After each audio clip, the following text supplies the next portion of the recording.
Today I'm going to be answering one of your art questions about drawing what other people want you to draw versus what you want to draw.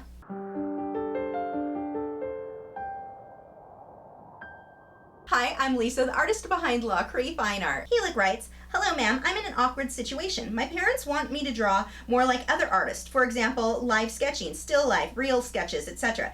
They don't even care about my style. My father was with me, but as other people converted his mind that my style isn't the need is of what other artists normally do. But I am an artist with different interests of style, like drawing more themed feminine character designs, concept art. And I will go to animation college, but I don't know what is my style career and will it come under animation or fine arts? Please clear my dilemma. And you are so my huge inspiration that 2 to 3 days ago I had a dream you were my art teacher. Better than a dream that I was cooking for you.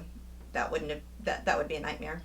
So this one is kind of hard to answer because there are too many factors to consider. First, let's talk about your specific situation. And then I'm going to move into a more generalized answer. So for you, you're quite young, which means you probably don't actually have a style that you've perfected. You have styles that you're interested in, but at this stage, it's really about learning technique. That's what's most important right now. Learn how to do everything you can. That includes realistic, not realistic, everything. Just try everything. Learn as much as you can with different styles. It sounds like your dad wants you to draw more realistically. And honestly, I'm kind of with him on this. Right now, learn to do that. It is super important that you know how to do that so that you can apply that to your own style. A lot of people think that you just master drawing cartoons or animation type things.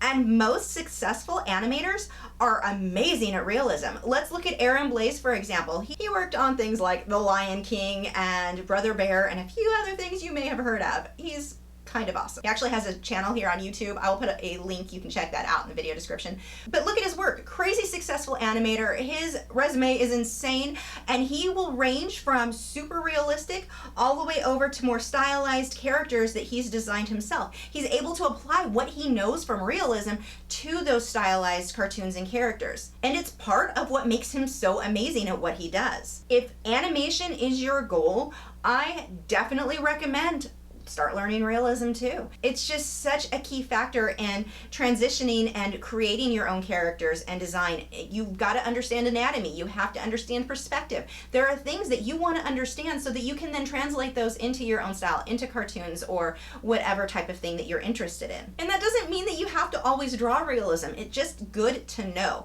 I mean, heck, look at Picasso. His work, not super realistic, extremely stylized. He's got his own style here.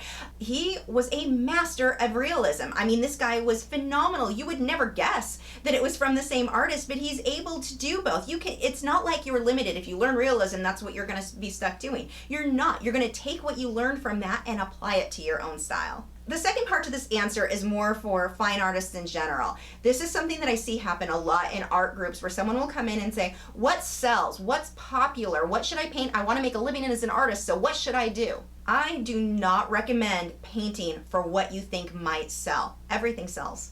Everything can sell. It comes down to your business and marketing. This is where artists who can't sell their work are failing, that they're not marketing it well. Every single style, abstract, impressionism, landscapes, wildlife, surrealism, every style can sell. It's a matter of knowing how to market that. I mean, there are some exceptions where I've seen certain anime type things. That's going to be a little bit harder to sell because you've got a younger audience, and the younger audience doesn't typically have as much money as the more mature audience who can afford to buy fine art. So I can see where that would play a factor. But for the most part, as far as should I paint landscapes or seascapes or wildlife or this sort of thing, paint what you love. That is going to come out in your work. If you're painting something you're not all that interested in, but you think it's going to sell, it's going to show in the finished work. People are going to be able to tell. In addition to that, if you're just painting what's popular, if you think that Thomas Kincaid type paintings, that's what sells, so I'm going to paint those, you're one artist in hundreds of thousands, because there are hundreds of thousands of artists painting that style. If you're painting the same thing everyone else is, you're just lost in the crowd. Your chances of making that sale are going to be a little bit more difficult. It's not that it can't be done, because like I said, it comes back to business and marketing.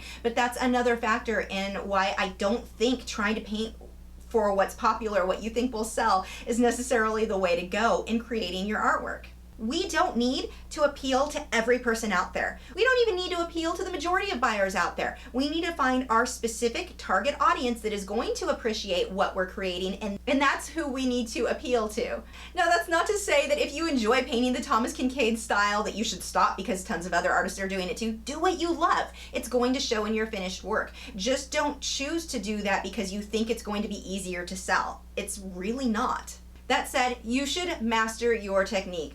Don't use the lazy, this is just my style. It's my style. I don't need to learn how to actually blend well, or I don't need to understand perspective or any of that. It's my style.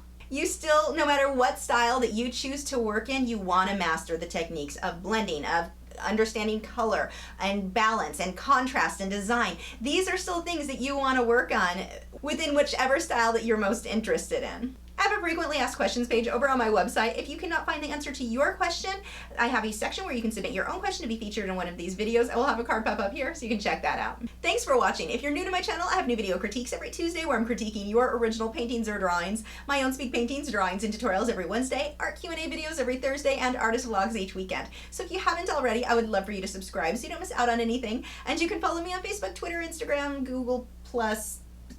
Did I miss something there? I don't know. I just fell over my words.